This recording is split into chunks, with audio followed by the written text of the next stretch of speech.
3,000 women for one man, and somehow that still wasn't enough. That's the number some Chinese emperors kept inside their palace at one time. Not dozens, not hundreds, 3,000. And your first thought is probably obvious. Powerful ruler, unlimited desire, ancient luxuries, case closed. But if that were true, none of this would really make sense. Because if one man simply wanted pleasure, he would not need 3,000 women. He would not need rankings, schedules, inspection systems, government staff, official records tracking names, families, promotion, punishments, and movements. That is not romance. That is administration. So what was really happening? Why build one of the most expensive human systems in history just to satisfy one man? Because the harem was never built for pleasure. It was built for fear. And once you see that, everything changes. Most people imagine the imperial harem the same way. Silk curtains, lantern lights, beautiful women competing for attention. An emperor choosing whoever he wants. That image is useful because it hides the truth. The real harem was less like a fantasy, more like a government department wrapped in silk. Its first purpose was brutally simple: produce heirs. In imperial China, there were no elections, no peaceful handover, no voting day. When an emperor died, the empire needed one clear successor, fast. If there was no accepted heir, chaos followed.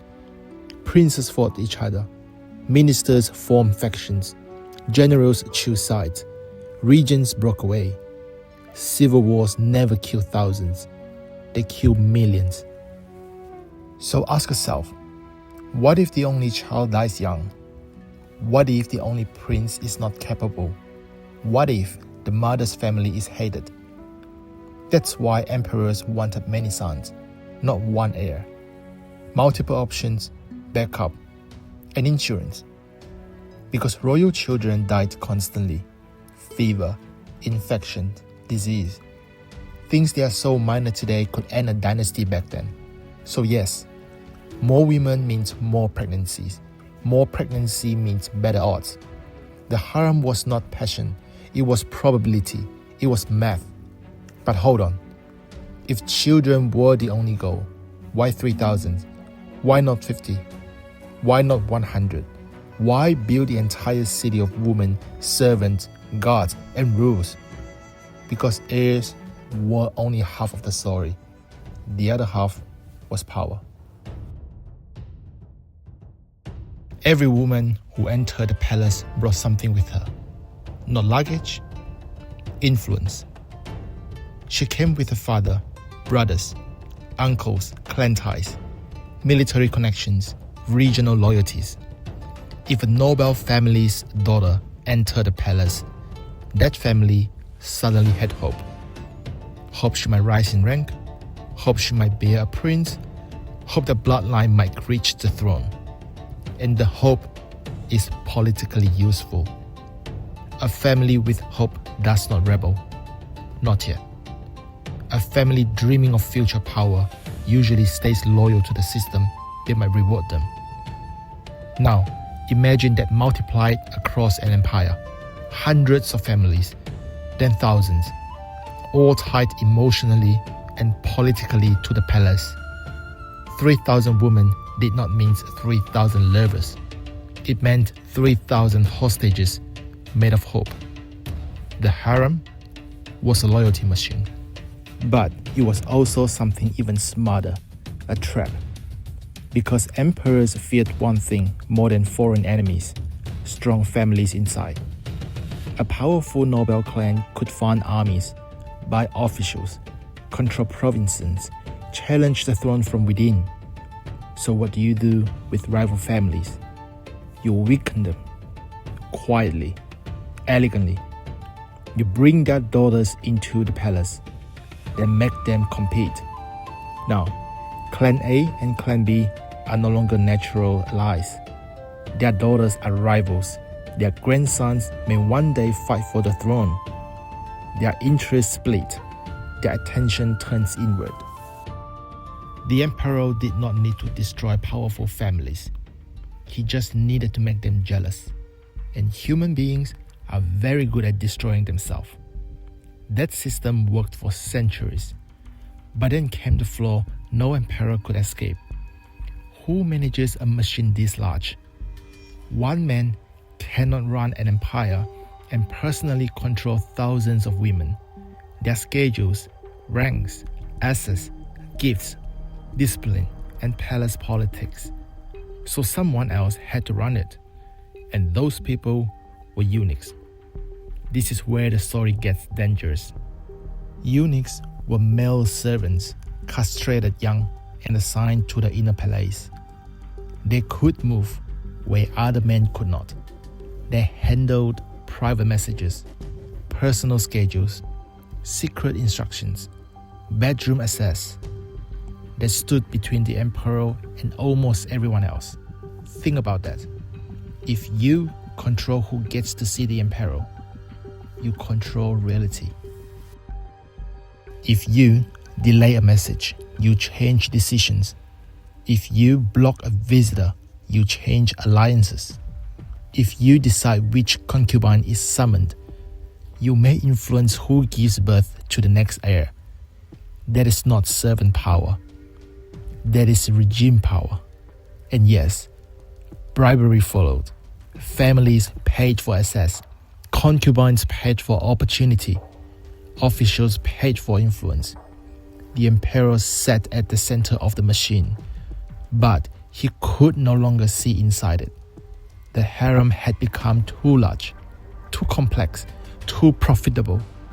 Even the ruler could be manipulated by the system built to protect him.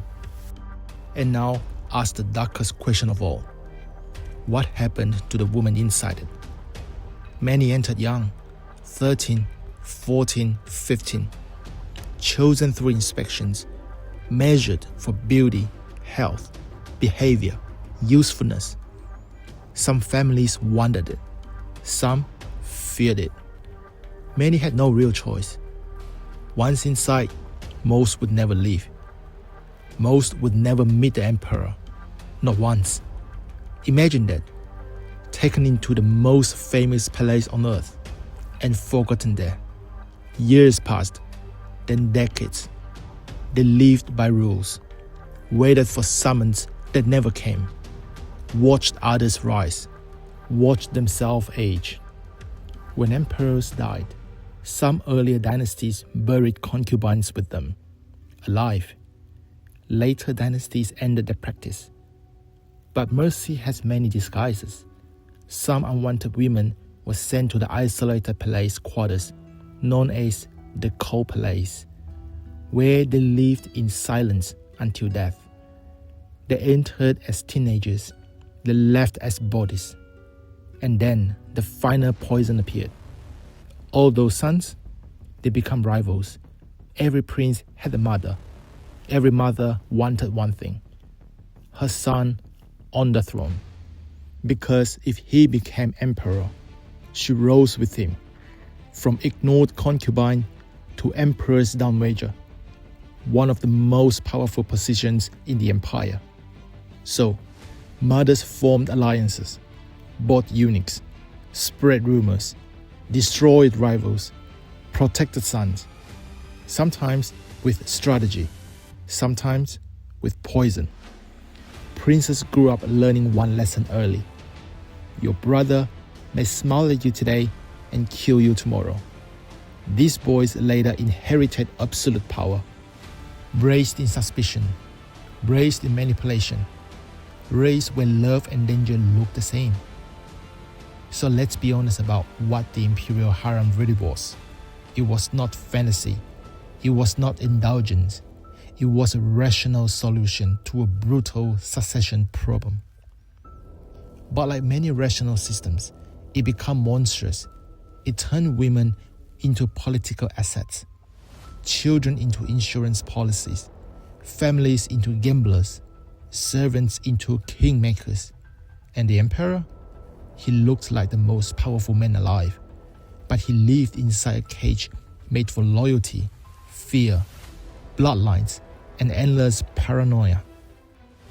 3,000 women, not for pleasure, for survival, not for love, for control.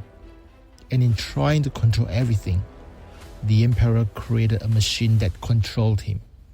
He did not own the harem. The harem owned him. But this raises a bigger question. If eunuchs controlled access, carried secrets, managed schedules, and shaped succession, how powerful did they become? In some dynasties, the answer is terrifying. They stopped serving emperors.